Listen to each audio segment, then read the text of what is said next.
The FX limited series, This Is America, chronicles the battle to ratify the Equal Rights Amendment into the United States Constitution during the 1970s. And one of the series' most pivotal figures is feminist icon Gloria Steinem, who's portrayed by Rose Byrne, who joins us today.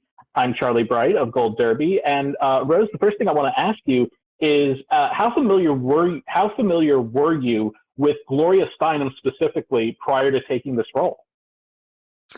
I was familiar, obviously very familiar with who she was, but really the broad strokes. I didn't know much about her childhood or about her introduction into the feminist movement and how she became the face of it sort of unwillingly initially. And so really just the broad strokes until obviously I came on board and started to do some research. And did you get to actually meet Gloria before shooting this and talk to her and get to know certain things about her before you started shooting? I didn't, unfortunately, no. I really just relied on Darby Waller, showrunner, creator, and her writing, and then all of her incredible research of the time and of Gloria. So I really just relied on, footage and all my readings and trying to, leaning heavily on the wardrobe department and on the hair and makeup department to capture her kind of, iconic look and all of those things. So obviously you didn't live through the time of the American women's movement, but were you familiar at all with the Equal Rights Amendment or the American feminist movement before doing this? Well, I thought I was familiar with it, and then once I signed on, I was like, I don't know half of what this story, and it's such a largely forgotten part of history and such a fascinating part of history. And what's so clever about the show is that the entry point for the audience is really through Phyllis Schlafly, and what an unusual way to tell that story. It's not a typical version of something which you would usually see on television, I don't think. So she really is a female anti-hero in the true sense of the word, is that she's written by a woman and she's also fighting for women's rights, for homemakers' rights, whether you agree with what she was sort of campaigning for or not. But she really is truly a kind of a feminist anti-hero. So what was your favorite aspect of getting to be a part of this limited series? Because it seems just like, when you watch it, you can tell like everybody is really enjoying being a part of it. And I'm just curious as to what your favorite aspect of being a part of that was.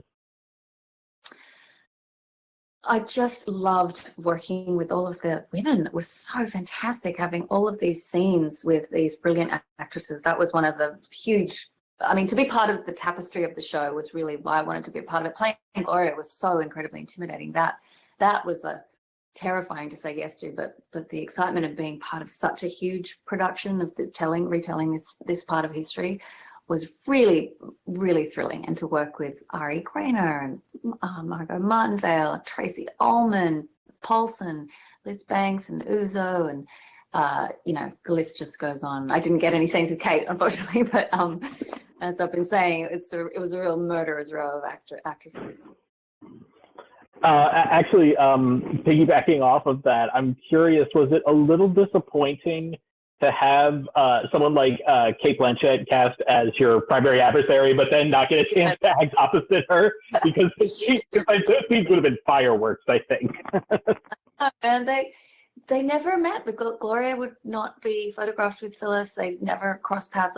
Phyllis was very public and in wanting to debate Gloria and all those sorts of things, and she never did. She was very clever. She knew it would just bring her more attention and more attention to a cause that she didn't agree with. So unfortunately, they didn't make it. They didn't fabricate a meeting in the show either. So was there a particular scene that was more difficult to shoot than you had originally anticipated when you were actually during production? It's always the scenes that surprise you. The big scenes like at the convention, or when Shirley Chisholm comes on stage with all of the other nominees, or at the Houston National Women's Conference, you know that that's going to be daunting to shoot because of the scale of it. But it's often the intimate scenes that can be trickier. I mean, trying to think what springs to mind right now, but it's often those smaller ones that are more intimate that you sometimes have a harder time figuring out how the rhythm of the scene. But the writing was always fantastic, and everyone, Darby was always there, if not on set, very close by to answer all our questions, because there just invariably would be so many, because it was such a sophisticated show in that sense of really covering historical events, political events, and then the emotional aspect of the characters. So I'm curious, what was your reaction? Because, Gloria Steinem had such an iconic look to her. I know it feels kind of weird to, talk about the feminist icon, but then talk about, her fashion and her look. But she really was so iconic with that, with the look, with her, her hair and her fashion and her sunglasses. I mean, what was your reaction when you saw yourself in the Gloria Steinem, in the outfit and the makeup and everything? It took a while to get the glasses. We tried on about 17 pairs of glasses to figure out the shape, because I don't actually really look like her. So, I'm sort of enough to buy, but we have very different features and shape faces and things. So it's trying to figure out how to make that work and make it look good. And also, she is iconic, and it's that thing of wanting to capture that spirit and capture her. She's also, it's just so inherently chic, Gloria. She knew how to dress, and she was, she had this grace about her.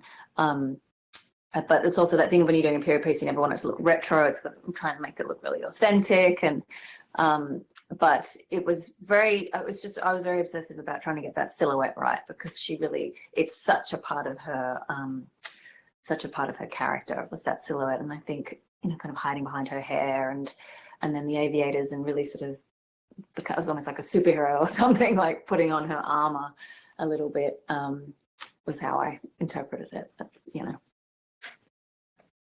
And I kind of touched on this earlier, but other than Kate Blanchett, was there a specific performer or character that you wish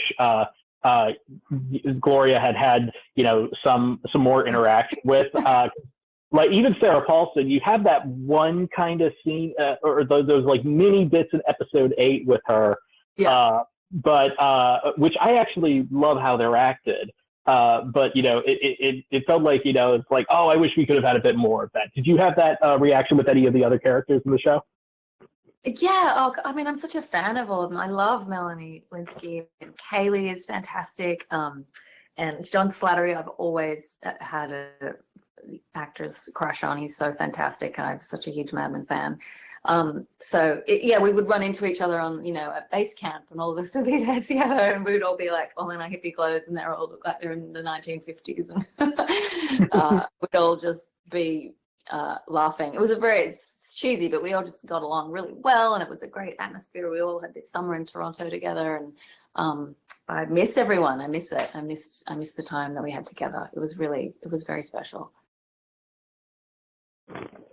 So you've become known as a really versatile performer, being able to do everything from raucous comedies like Bridesmaids, which, my God, you were so fantastic in, but also, we were discussing earlier, like chilling dramas like Damages.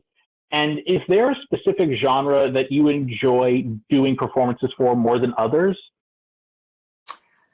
Well, like any actor, I feel like if you can have a diverse range of things is always really fascinating. So for something like, doing Mrs. America, which was this historical piece with a real tapestry of characters, to then I did Medea at BAM with Bobby, which was a modern adaptation of the Greek classic, which was, very dark and heavy. And being able to do lots of different things is always a thrill to me. I think comedy is very hard. It's, I think people I've been so lucky to work with these brilliant comedic actors and actresses and learnt from them basically, and they make it look so effortless, but I think it's actually very hard. It's just like doing a drama, but on top of that you have to get a laugh.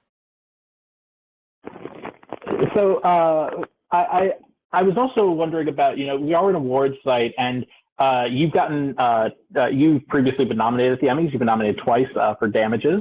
And I was wondering, what was, that experience like for you, to come up and after, years getting to get that kind of recognition? It was a real honor. I mean, I'm such a television watcher. I've always, grown up, admiring so many performances of actors and actresses in TV shows and limited series and sitcoms and you name it. So I was really thrilled. And, in Australia, these things are very larger than life in America. In Australia, it's never to the scale and drama and kind of expense. It's far more splashy. And I remember always feeling very, very overwhelmed and entertained by the whole thing. So I still have that element, of kind of going, what am I doing here? This is another planet. And I've been living in America, for a pretty long time now, and I still feel like that. There's nothing quite like the bells and whistles of the States. And the other thing I was also wondering is, you actually have this great mix of what you have going on in terms of both film and television. Do you prefer one over the other? I don't. I mean, it's a scheduling thing. Or really, with everyone's busy lives and stuff, trying to, I know the commitment to something like a Damages is it's a huge commitment on your schedule to do that. Whereas a limited series, is by night, or a film. But again, if I can mix it up, I feel really grateful. I think the writing is brilliant in television, as we all know. I mean, it's just the bar is raised higher and higher every year with what is being produced and acted and written on television and directed on television. So I embrace it. I think it's brilliant, because it means there's I know right now it's very, very challenging and difficult time for our community, but hopefully we'll be back stronger than ever. Well, thank you so much for joining us, Rose. We wish you all the best this Emmy season. And to our viewers, please remember to like this video and subscribe to our channel to stay up to date on our latest content. And don't forget to go to goldderby.com and use the Gold Derby app to make your predictions and see if you can outsmart the top prognosticators in Hollywood. Thanks so much, Rose. Thanks so much. Take care.